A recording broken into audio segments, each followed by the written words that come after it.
Afternoon, ladies and gentlemen. I hope everybody had a good lunch. And now we're hitting the fitness room. We're going to get all charged up. The most difficult panel is always after lunch. But because we have some very exciting people on the panel, I'm positive that you're all going to be very attentive and awake. We have with us Ms. Michele Coninsx, and we have Baroness Pauline Neville-Jones. We have David Nachmias. We have U.S. Representative Adam Smith. We're going to be discussing the necessity of timely and efficient responses. And for the first time in the history of the ICT conference, of any summit, we have a baroness sitting up here. We've never had that before. Okay? We've had senators, we've had vice presidents, we've had lords. We've never had a baroness before, so that's a first. And it's we appreciate it. I'll begin by introducing Ms. Michele Coninsx, who's the Vice President of Eurojust, the European Criminal Justice Agency of the Hague of the Netherlands. And Michele is a Deputy Prosecutor General. She's the Vice President of Eurojust and acting as representative of Eurojust for Belgium since March 2001 and was Chairman of the Pro-Eurojust in 2001. In addition, she has been appointed the Chair of the Team Terrorism and Coordinator of Terrorism with Eurojust since 2004. She has more than 15 years' experience as a prosecutor. She worked for 9 years for the International Civil Aviation Organization and was responsible for anti-terrorism relating to aircraft sabotage and hijacking.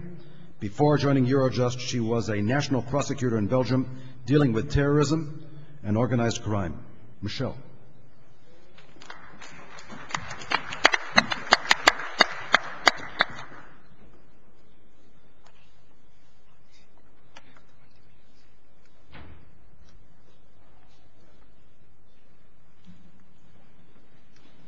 Thank you very much, Mr. Chairman.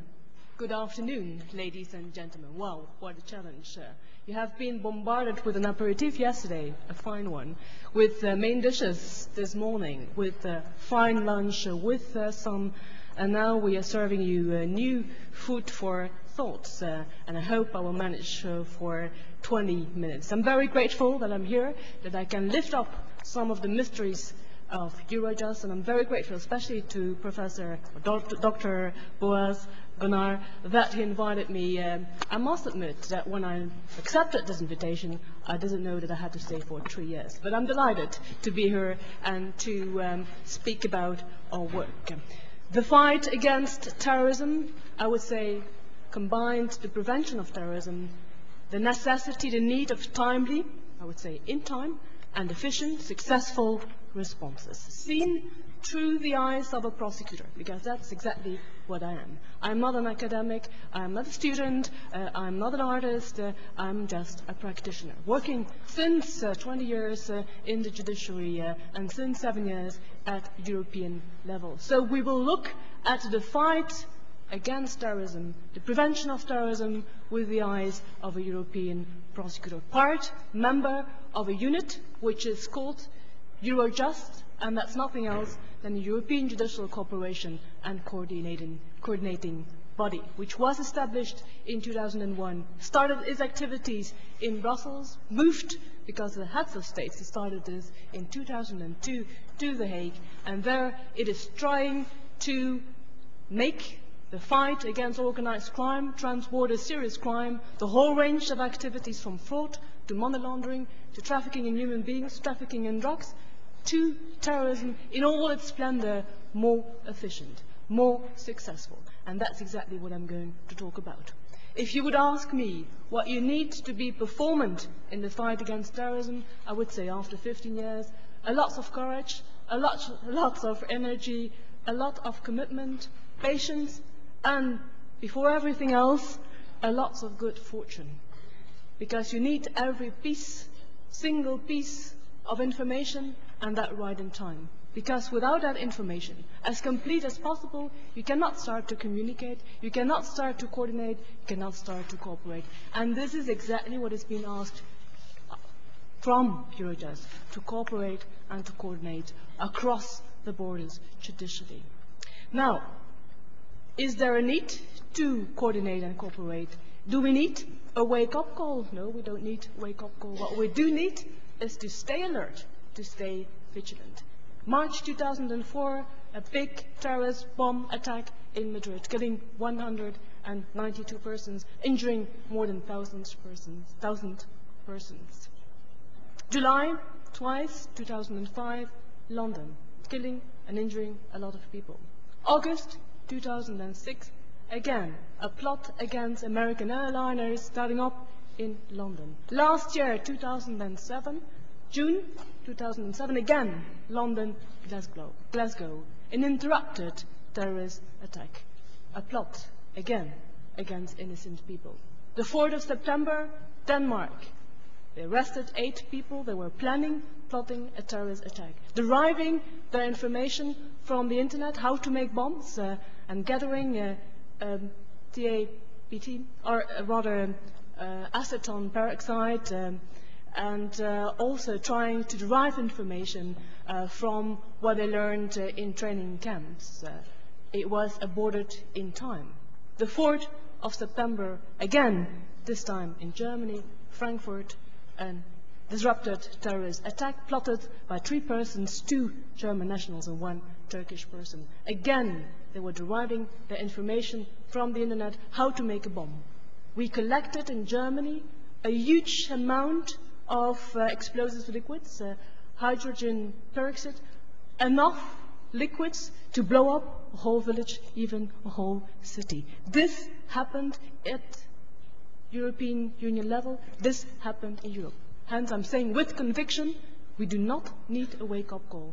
We do need to stay alert. Hence, what is efficient, what is timely responses to terrorism, seen from a prosecutor's eye? I mean, we are, in fact, in the reactive stage, in the end stage, the final line, the end, what we heard at the beginning of this morning. But what does this mean? And I start to show you the emerging issues.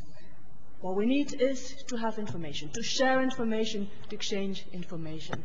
And that has to happen as soon as possible. And that means in time and not when a terrorist attack already took place. What else do we need to say? If we are talking about successful prosecution, what does this mean?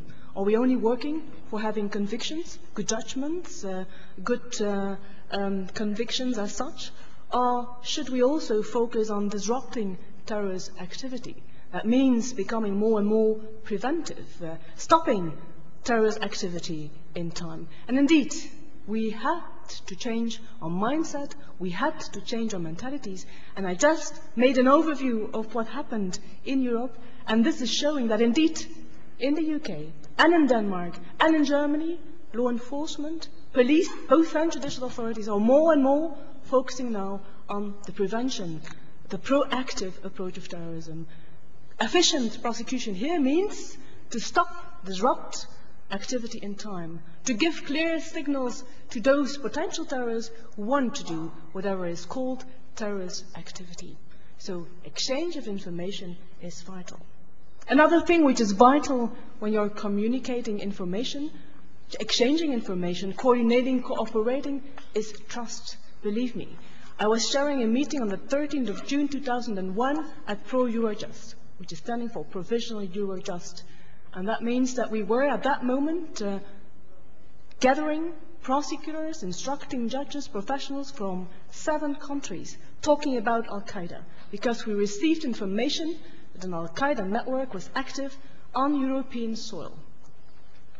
Which were those countries? Spain, Italy, France, Germany, Belgium, the Netherlands and the UK. These are still currently the member states mostly affected by extremist, Islamist, radical terrorism.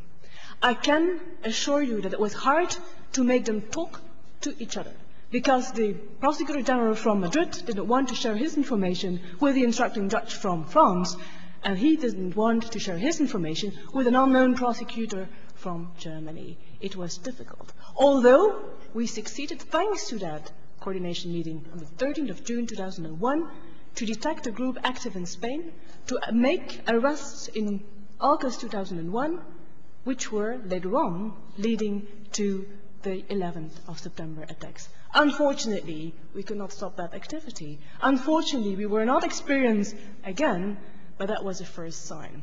And indeed, 9/11 had a catalyst effect, because since 9/11, we went to the United States, we did try to level up cooperation transatlantic-wise, but we also were overwhelmed with a serious an avalanche of decision-making at European level. At least 15 decisions, council decisions, framework decisions, resolutions, recommendations. Hallelujah. Because all of them were extremely effective and helped us to navigate the way forward rather, and to move on in this serious and difficult fight against terrorism. And I will lift up two examples. The Council framework decision of the 13th of June 2002, which is for the first in European history making a common approach on what is terrorism, what is a terrorist offense, what is a terrorist group, what is leadership, participation in a terrorist group, what are linked terrorist offenses, such as aggravated theft, fraud, forgery of documents, and financing of terrorism. And how can we tackle training, recruitment, dissemination of propaganda, linked terrorist offenses? Before that, we were talking with each other, communicating with each other at European level, but we did not understand each other. Can you imagine? Nowadays, we are 27 different member states, 30 different legal systems, and 23 languages. It is hard to communicate in an efficient way. Hard to communicate when you're talking about something which is not known across the table where you are discussing it. If you see that encouragement to terrorism is existing thanks to the Terrorism Act of March 2006 in the UK, but that this does not exist in the Belgian law, you can imagine that provocation, dissemination of propaganda can only be prosecuted, investigated with success in UK and not in Belgium. If you have a coordination meeting with 4 countries and you all are talking about a different terrorist offense, this is useless. So 2002 was a very important momentum, because from then on we could communicate with each other. A good point. What else? The Council decision of the 20th of September 2005 also obliged all the member states to give both institutions, Europol and Eurojust, information linked, related to terrorism. All the member states, without exception, have to designate a national correspondent on terrorism, and that correspondent is obliged to, it's not an option, he must or she must give us the information related to all stages of the criminal investigation and the prosecution. That includes all statements, all arrests, all indictments, all MLAT requests, mutual legal assistance requests, all EAWs, and indeed our EU counter-terrorism advertised it a lot. It is a success story, the surrender in a minimum of time. Well, all the copies of these documents should be forwarded to Eurojust, including all the judgments and arrest convictions. We are organizing meetings at Eurojust on a regular basis to convene all these national correspondents of the 27 countries together, to invite them, incitement, to give us this information in a structured way, in a simple and clear way, to strengthen our information position. I repeat it, we need to share information as complete as possible and as soon as possible. If I see that an MLAT request is sent from Belgium to Spain with regard to a terrorist group, and then later on, 1 week later, France is sending a mutual legal assistance request to Spain with regard to the same group, and then later on, Slovenia, 2 weeks later on, the same request to Spain, Spain, of course, will execute all these requests. But if we have the copies of the outgoing requests in time, we have analysts, in-house analysts, in and at Eurojust, and they can cross-check and see, this is something very awkward. 4 different member states are directly or indirectly linked to the same terrorist organization. That means having the information in time will enable us to be proactive, to be preventive. Another example, if we receive the judgments in time, we can build up case law, and I will show you later on that this can be very useful. If you have an opportunity, please consult the TSET report, produced and co-produced by Eurojust, but produced by Europol, Terrorism Situation and Trends Report. Just go to their website. It is a unique product, and we have sponsored the judicial information through the analysis of judgments. Quite surprising results. Last year we had 583 terrorism cases. The majority were linked to separatist terrorism, mainly happening in Spain and France and in Italy. What else did we derive from that information? 1,044 persons were being arrested. 411 people were being tried. In matters of Islamist extremist terrorism, we had the highest rate of acquittals. This has a reason, and that's a reason why we have to fight for better legislation. A lot of acquittals were based on the fact that provocation, that training, that indoctrination, recruitment was not implemented in national law.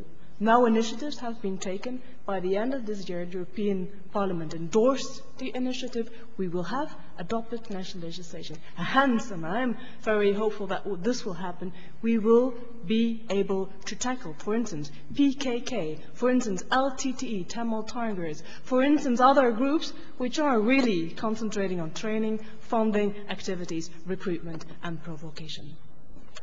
Cooperation with EU counterparts and third states, obvious.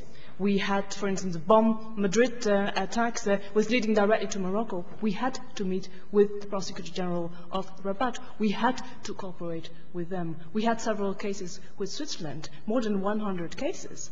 Requests coming from Switzerland to the EU. This is not by coincidence.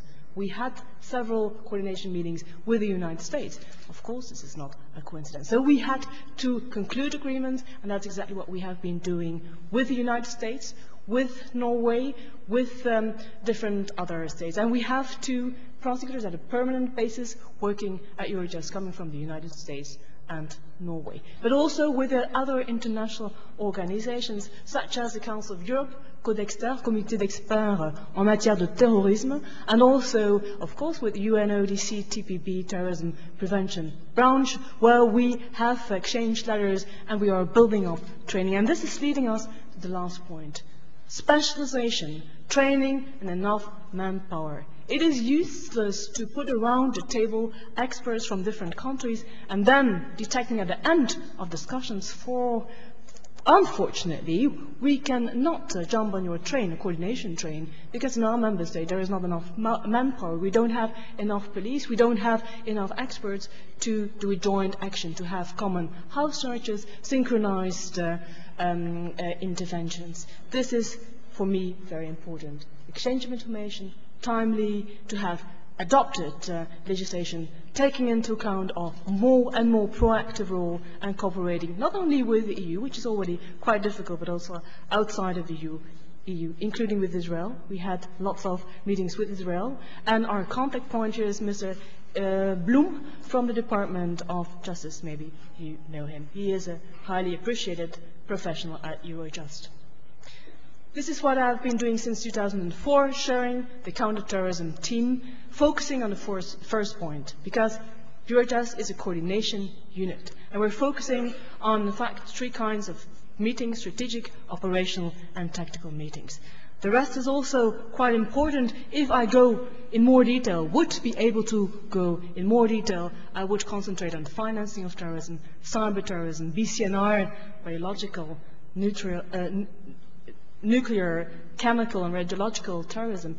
You need manpower, you need technicians, you need people being trained in prosecuting and investigating those cases. We had at Eurojust some coordination meetings where we were dealing with the non-proliferation of dual-use items and technologies. We're talking about rubber rings, centrifuges, and so on. That linked with high-enriched uranium would lead to a weapon of mass destruction, to a dirty bomb. But you have to inform the judges, you have to inform the prosecutors that what they are dealing with, their case might be an enormously important case. You need technical knowledge. Cyber terrorism, no need to say, it has been said all along this conference. Data mining, Indoctrination, radicalization, how to make a bomb is diffused through the internet. We had coordination meetings where the judges, the prosecutors told us we could not follow the conversations because they were run through the Skype in a sort of an Arabic dialect. We needed technicians speaking the language and following up the transcriptions, which was partly nearly impossible. So no need to say that this is a hard task for us. But this is core business, and I have exactly 1.5 minutes to enlighten you on this point.